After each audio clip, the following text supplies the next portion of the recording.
संतान नहीं हुई, क्यों नहीं हुई?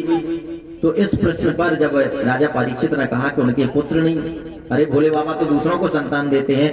अंतिम प्रसंग जब आता है, जब भगवान कृष्ण के संतान नहीं तो उन्होंने भोले बाबा की आराधना की और उनके रुद्राभिषेक करने से फिर 11-11 संतानें हुई और उनके खुद के बेटे बेटियां नहीं हुई, क्यों नहीं हुई? तो कहा कि एक बार जब महाराज दक्ष प्रजापति बनाए गए, जब कोई बड़ा पद मिलता है तो उसका सम्मान होता है, सब सम्मान करने को आते हैं और सम्मान था, सारे देवता जुड़े हुए थे और उसी देवताओं के बीच में कहते हैं कि समस्त दक्ष प्रजापति ने देखा, आए तो खड़े हुए सभी देवतागण, 3 लोग खड़े नहीं हुए, ब्रह्मा विष्णु महेश। और सबसे पहले नियम होता है कि जब सबके भाषण हो जाएंगे तो सभापति अध्यक्ष महोदय का अंतिम भाषण होता है और यहाँ सबसे पहले माइक पकड़ा दक्ष प्रजापति ने और शुरू हो गए। पहले ही उद्घाटन ही उन्होंने कर दिया और कहने लगे, श्रूयताम ब्रह्मर्षयो में सहदेवा सहाग्न्या साधूनां ब्रुवतो व्रतम ना ज्ञानान् च मत्सरा। दक्ष ने कहा, सावधान होकर के सब सुन लो, सब ले गए। हे भगवान, ये क्या हो गया? जहां पर सब लोगों की सभा हो वहां पर असभ्य व्यक्ति को नहीं बुलाना चाहिए। सब एक दूसरे की तरफ देखने लगे, यहाँ सब कौन आ गया? बड़े बड़े देवता नाग किन्नर इत्यादि आए, यहाँ सब कौन? अब जब इधर उधर देख रहे थे तो किसको देख रहे हो इधर उधर? अरे ये नहीं बैठा? और शंकर की तरफ इशारा करके कहा, ये देखो, रात दिन भूत प्रेतों के साथ रहना, कोई अच्छी संगति करने वाला हो तब तो कुछ जाने, भूत प्रेतों के साथ रहना कुछ सभ्यता तो आती नहीं है। अब लोग भी भगवान बोले, इशारा धीरे से किया। एक मंत्री ने कहा, सरकार आपके दमाद, अरे दमाद, मेरी कहा मृग लोचनी सी कन्या और ये बंदर की जैसी आंखों वाला। अब तो महाराज जन कितना किना निरपत्र पहा, कहते यम तू लोकपाला नाम शोभनो निरपत्र पहा। अरे लोकपालों में मेरा जो यश है उसको निरपत्र पहा अर्थात निर्लज्ज, इसको कोई लज्जा तो है नहीं, ये निर्लज्ज है, मेरे यश को मिटा रहा है। सबने कहा ये घमंड की स्थिति है, ये घमंड बोल रहा, दक्ष प्रजापति नहीं बोल रहे, अहम बोल रहा। जब अहम आता है उस समय व्यक्ति भूल जाता कि हम किसका अपमान कर रहे, बिटिया दमाद का कर रहे, कि परिवार का कर रहे, कि बाप का कर रहे, फिर नहीं पता रहता, फिर तो बस सावधान साथ पसेरी तुलती है। अब महाराज नंदी बाबा को क्रोध आया, बोले बहुत बड़बड़ कर रहे। भोले बाबा ने कहा, भैया शांत रहो। अरे बोले सरकार शांत रहो, इतने उठपटांग के शब्द बोलने लगा, गालियां पगालियां दे जा। बोले भैया ये नियम है, ससुराल में सबको गाली मिलती है और हम जब गए थे तो तुम सबके चक्कर में, भूत प्रेतों के चक्कर में, गाली गाने वाली जो ससुराल की माताएं बहनें थी तो वो तो सब फेंक ठाक के बक गई थी, तो गाली गलौज कुछ मिली नहीं थी उस समय। तो आज ससुर जी पूरी कर रहे हैं, जो रह गई थी उस समय की तो वो आज मिल रही है। इसलिए सुन लो, ससुराल की गाली है ससुर जी दे रहे हैं, समझनों को देना चाहिए सासों को, तो ससुर जी का रिहा है। नंदी बाबा थोड़ी देर शांत हुए, लेकिन नंदी महाराज ने कहा, जब नहीं माने लगातार बोलते बोलते बोलते बोलते अंत में कह दिया, श्राप दे डाला महाराज दक्ष। कहा आज के बाद इस महादेव को कहीं पर भी नहीं बुलाया जाए, किसी भी यज्ञ में कोई भाग ना दिया जाए। और जैसे ही महाराज श्राप दिया उससे क्रोधित हो गए और खड़े हो गए। अरे बोले देखो, आप बड़ बड़ बड़ जब से बोल नहीं रहे हैं, हमारे देवादि देव शांत हैं, तो उसका मतलब ये थोड़ी कि आप लगातार कुछ भी बोलते जाओ, बकते चले जाओ। अरे वो देवादि देव महादेव हैं, आप जानते नहीं। और कहा, प्रभु मैं सुन रहा हूं, तो मैं पापी नहीं बनना चाहता। क्यों? कि हरि हर निंदा सुने जो काना, होए पाप गो घात समाना। हरि और हर की जो निंदा सुनेगा कानों से, और यदि उसके बाद भी प्रत्युत्तर नहीं देगा, विरोध नहीं करेगा, तो गौ घात के समान पाप लगेगा। अरे सरकार, हम पापी क्यों बने? हम सहन नहीं कर सकते हैं। और खड़े हो गए, और जैसे ही खड़े हुए कि उधर से भृगु महाराज हो गए, वो पैर भी करने लगे। अरे तुम सेव कह दूध सारे पाखंडी हो जाओ। और उन्होंने कहा जैसे कि सेव के दूध पाखंडी हो जाओ। तो नंदी ने इधर से श्राप दिया, बोले तुम्हारे जैसे चाटकार ब्राह्मण सर्व भक्षी हो जाए, भ्रष्ट हो जाए। ये श्राप चल रहे हैं लगातार, उसी का परिणाम सब भोग रहे हैं जगह जगह। जो चाटकार ब्राह्मण है वो सर्व भक्षी हो जाए, भ्रष्ट हो जाए। इस श्राप दे दिया नंदी महाराज ने। भृगु महाराज पैर भी कर रहे थे उनके। उन्होंने कहा सेव के दूध पाखंडी हो जाए। अब तो महाराज इधर से उधर श्राप पे श्राप शुरू हो गई। महादेव बोले जय हो, ये समारोह सम्मान समारोह था, श्राप समारोह हो गया। उठाओ भैया बिस्तर, बोलिए चलो यहाँ से हट लो, क्या फायदा है इनका समारोह हो जाने दो। और वहां से उठ करके वापस आ गए। नंदी इत्यादि सब वापस ले आए अपने गणों को। कुछ नहीं, अब वो अग्नि समाप्त नहीं हुई।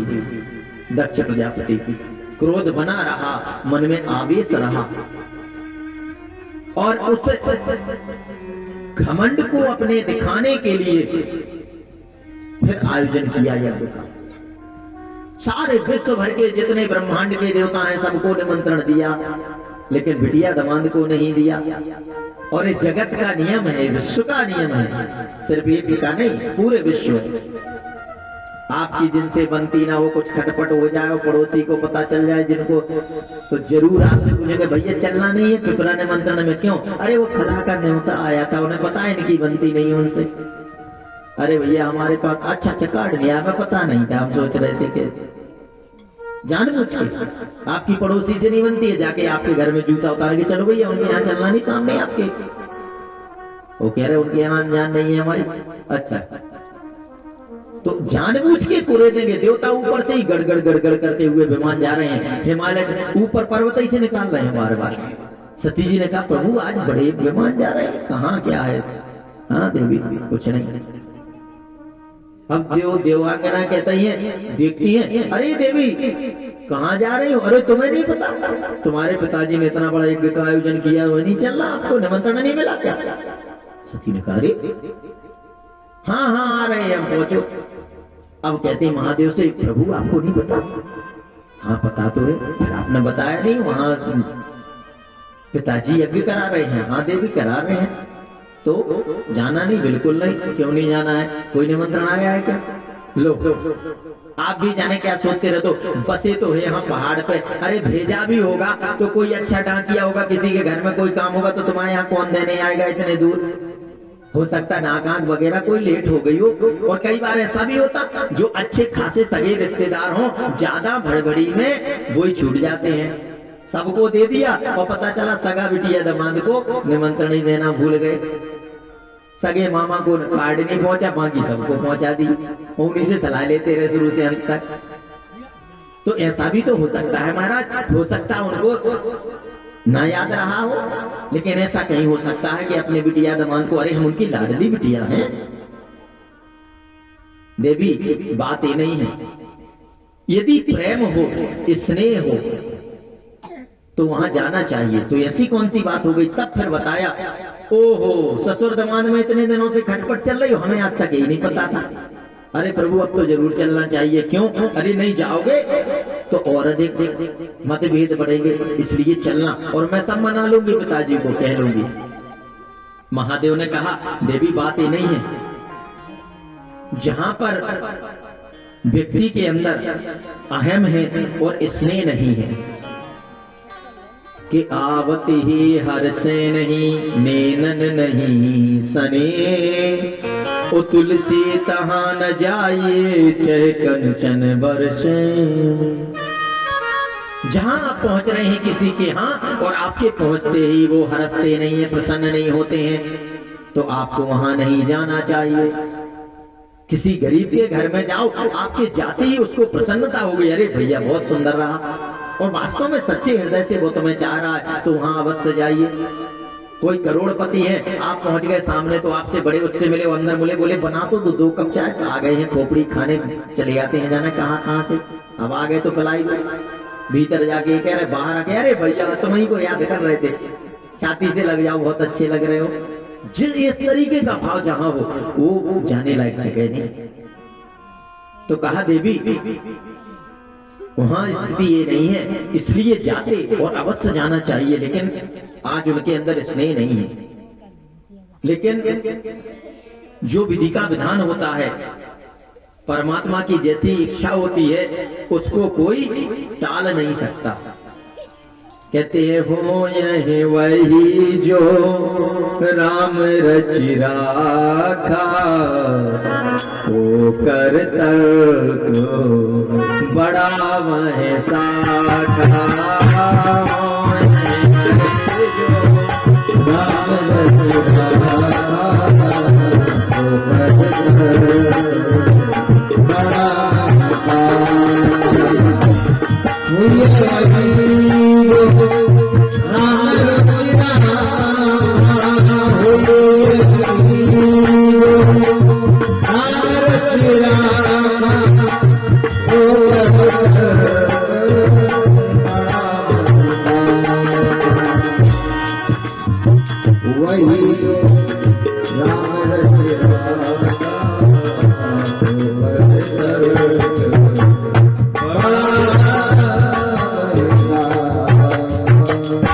वही होता है जो राम ने रच रखा है। हमको लगा करता कि सती जैसी साध्वी परम सती जो महादेव की प्राण प्यारी है, और उन्होंने महादेव की बात नहीं मानी, हटकी नहीं, ये विधि के विधान के अनुरूप हुआ। एक बार एक भक्त कैसे ही जिज्ञासा बस प्रश्न कर रहे थे कि महाराज ऐसे ऐसा क्यों हुआ। तो देखो, ये जो भी हम चरित्र सुनते हैं, जो भी चरित्र हुए हैं, ये परमात्मा ने जो लीलाएं की हैं वो जगत के दिखाने के लिए की हैं। जानते वो सब कुछ है, लेकिन क्यों? हमको संदेश देने के लिए की हैं। इसलिए जैसे रामलीला का मंच होता है, कृष्ण लीला हो रही है, अब उसमें आप देख रहे हो कि कोई व्यक्ति है गांव में, अब वो करता खेती है और रात को रामलीला में वो राजा बन गया। तुम कह दो ये तो खेती वाला वो व्यक्ति है, बरेदी है, और इसमें राजा बना फिर रहा है। तो वो राजा रामलीला में जितने समय मंच पर रहना है, जैसा अभिनय उसको नाटक में जो जो किया है वो वही बोलेगा। लुटा दो सबको सोना चांदी, दे दो धन दौलत, घर में फूटी कोड़ी नहीं। वहां से मंच से चला रहा माइक से, लुटा दो सोना, दे दो जेवरा। क्योंकि नाटक में जो कहा गया है वो कर रहा है दिखाने के लिए। तो ये संसार को दिखाने के लिए परमात्मा ने जो लीला रची, उसी के अनुरूप सती जी कर रही हैं, उसी के अनुरूप सब कुछ हो रहा है। परमात्मा जानते सब कुछ है, और वो जरूरी था महादेव बाबा की महिमा को स्पष्ट करने के लिए, देवादिदेव महादेव के मान को बढ़ाने के लिए, जगत को बताने के लिए, संसारियों को सिखाने के लिए कि हमें कोई पद मिले, सम्मान मिले, तो हम दक्ष प्रजापति की भांति घमंड में ना आ जाए, और कहीं हम ऐसी भूल ना कर बैठे कि दक्ष प्रजापति की भांति अपने बेटी दमांद का भी अपमान कर बैठे। तो यदि कर बैठेंगे तो दक्ष प्रजापति की भांति सती जैसी बेटी को भी हम खो देंगे और हमारा तिरस्कार हो जाएगा। ये लीला नहीं करती तो कैसे पता चलता? ये कहां से आता संदेश में? इसलिए किया, हटने की है सती ने। लोगों को लगा करता कि सती जैसी शायद ने बात नहीं मानी महादेव की। बताओ, सती ने बात नहीं मानी। कई लोगों को लगा करता कि वो हटीली थी, क्या ना? हटीली नहीं थी। एक बार यदि भोले बाबा कह देते सती जी बैठो, बस नहीं जाना तो नहीं जाना, बस कह दिया ना एक बार, तो दोबारा आता ही नहीं प्रश्न के जाना है महादेव के, नहीं जाना तो नहीं जाना, बस कह दो। लेकिन कहा प्रभु बताओ, बोले देखो देवी, आपको जाना है तो आप जाओ, हम नहीं जाएंगे। और पीछे अपने नंदी महाराज को गढ़ को लगा दिया, रथ जी से कहा जाओ। और वहां जब जाती हैं, पिता के घर पहुंचती हैं, तो स्थिति ये होती है कि वहां पर पिताजी मिलते हैं, लेकिन बात भी नहीं करते। सिर्फ एक सादर भले मिली एक माता, भगिनी मिली बहुत मुस्काता। माँ भर एक ऐसी है जो मिली है बड़े आदर के साथ। माँ ने तो गोदी में बिठा लिया, कहने लगी बेटी सारी बेटियां आ गई थी लेकिन मेरे अंदर पीड़ा थी, क्योंकि माँ के लिए तो संतानें बड़ी प्रिय है, बिटिया प्रिय है। इतना बड़ा आयोजन हो रहा हो, बिटिया नहीं थी, लेकिन एक बेटी नहीं थी तो इसी की चिंता थी कि बताओ बिटिया नहीं हो, इतना बड़ा आयोजन, दुनिया के सबको चाह रहे हैं, सारे संसार से सबको बुलाया, बिटिया नहीं है। माँ को बड़ी प्रसन्नता हुई और भगनी मिली, बहनें तो जो मिली बहुत मुस्कुराता, उन्होंने तो उपवास किया, बोली अरे आओ बहन आ गई, अरे हम जब से यही चर्चा कर रहे थे, बस इससे यही बोल रहे थे, देखो हमें लगता कार्ड नहीं दिया इसलिए नहीं आओगी, अरे तुमने बड़ी समझदारी का काम किया, ठीक आ गई। अब बताओ सारे रिश्तेदारों के सामने कह रहे, अब इसमें ये जरूरत क्या है बताने की कि कार्ड नहीं दिया इसलिए नहीं आती, ठीक किया तुमने आ गई। वो इस तरीके से कह रही है बातें करके, उपवास एहसास करा रही है कि तुम्हें कार्ड नहीं मिला, ये हमें पता है, मतलब ये परिवार की समाज की स्थिति है। कहती हमें लगा बहन आओगे नहीं, और सही बात है। दूसरी कहती है हम तो नहीं आते अगर हमें कार्ड नहीं पहुंचता, लेकिन ठीक है ये तो भैया बड़ी हैं और फिर ठीक है आ गई हैं, आना भी चाहिए, लो कोई बात नहीं। लेकिन जब सती यज्ञशाला में जाती हैं और उस यज्ञशाला में देखती हैं कि कहीं पर भी महाराज पति का कोई भाग नहीं है, और जब देवाधिदेव महादेव का तिरस्कार देखती हैं तो उस समय फिर पति के तिरस्कार को देख करके एक सती साध्वी जो सती है वो सहन नहीं कर पाती हैं और इस प्रकार से अपने बयान उदान समान प्राण इन समस्त देहाग्नियों को पंचाग्नियों को मिला करके और देह को भस्मीभूत कर देती है, यज्ञ विध्वंस हो जाता है। और इस प्रकार से महाराज जैसे ही यज्ञ विध्वंस होता है सती का देह भस्म होता है, हाहाकार मच जाती है और इधर से सूचना मिलती है, जाकर के नारद जी भागे भागे जाते हैं, प्रभु क्या हो गया, बड़ा अनर्थ हो गया। पत्रकारों का काम ही है बड़ा चढ़ा के देना। अरे वो बेचारी सती गई मिलने पिता से, ऐसा धक्का मारा कि यज्ञ में गिर गई, बेचारी जल गई। पत्रकार तो मिर्च मसाला लगा के बताते, बताओ। और महाराज देवाधिदेव क्रुद्ध हो गए, जटा उखाड़ दी, वीरभद्र को प्रकट कर दिया, जाकर के इधर से आंधी तूफान की तरह गए और उधर जाकर के मूसा जी की दाढ़ी उखाड़ दी, सारे भगु जी से लेकर के सबको दनादन सुताई हो गई सबकी। और खीर के जो कुंड बने थे जाकर के भूत प्रेत हर हर महादेव डुबकी लगा लगा करके सारे कुंड इत्यादि बर्बाद कर दिए, सारा यज्ञ विध्वंस कर दिया। और दक्ष जी की तो मुंडी पकड़ के मरोड़ के स्वाहा डाल दिया, सारा यज्ञ चौपट कर दिया। सारे देवता भागे भागे विधाता के पास गए, प्रभु प्रभु रक्षा करो, क्या हो गया। बोले हम लोग तो वहां गए थे यज्ञ में, हम अपना भाग लेने गए थे तो हमें भाग तो मिला नहीं, हमारा ही भाग चला गया, सारे देवता खंडित होके आ गए।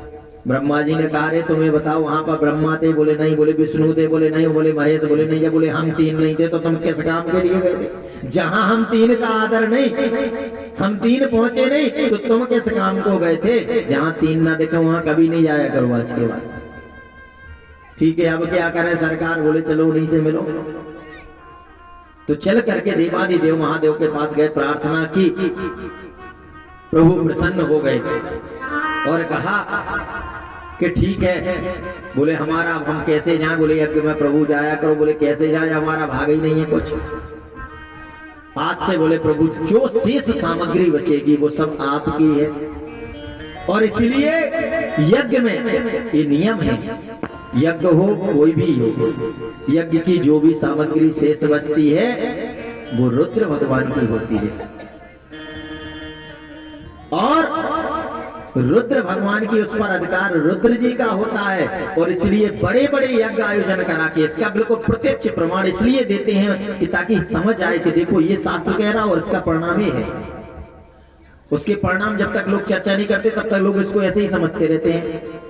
जो यज्ञ कराते हैं, बड़े बड़े आयोजन करते हैं, और यज्ञ से जो भी बचता है और उसको बांध करके पंडित जी ले जाते हैं, जो भी ले जाते हैं उनका सब चौपट हो जाता है। बड़े बड़े यज्ञ करा के आज तक आपको एक व्यक्ति करोड़पति नहीं मिलेगा, कभी नहीं मिलेगा, क्योंकि उस पर अधिकार रुद्र भगवान का होता है और वो बांध के तुम ले गए। यज्ञ पर जो आएगा, यज्ञ की जो शेष सामग्री बचेगी वो यज्ञ में ही आहूत होती है, शंकर भगवान को अर्पण कर दो। उससे जो प्राप्त हो जाए वो प्राप्त करो। यज्ञ का शेष वाला यदि बचा के ले गए तो वो विनाशकारी होता है, खतरनाक होता है। इसलिए यज्ञ की शेष सामग्री को इधर उधर प्राप्त नहीं करना चाहिए। तो कहा जो शेष बचेगा, प्रभु ने कहा महादेव तो संतोषी वाले हैं, बोले जो ही राम सोई राम, जो मिलेगा हम उसी में संतुष्ट हैं। और प्रसन्न हो गए। और इस प्रकार से महाराज सभी प्रार्थना करने लगे देवादि देव महादेव की कि कर्पूर गौरम करुणावतारम संसार सारम भुजगेंद्रहारम कर्पूर गौरम करुणावतारम संसार सारम भुजगेंद्रहारम कर्पूर गौरम संसार सारम भुजगेंद्रहारम सदा वसंतम हृदयारविंदे वसंतम हृदयारविंदे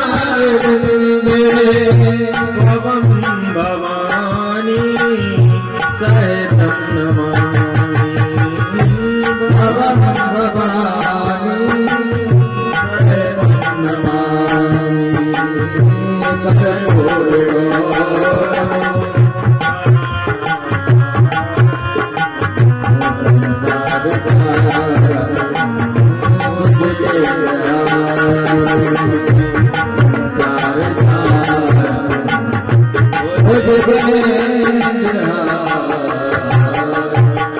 बोलिए आस्तोद भगवान की जय।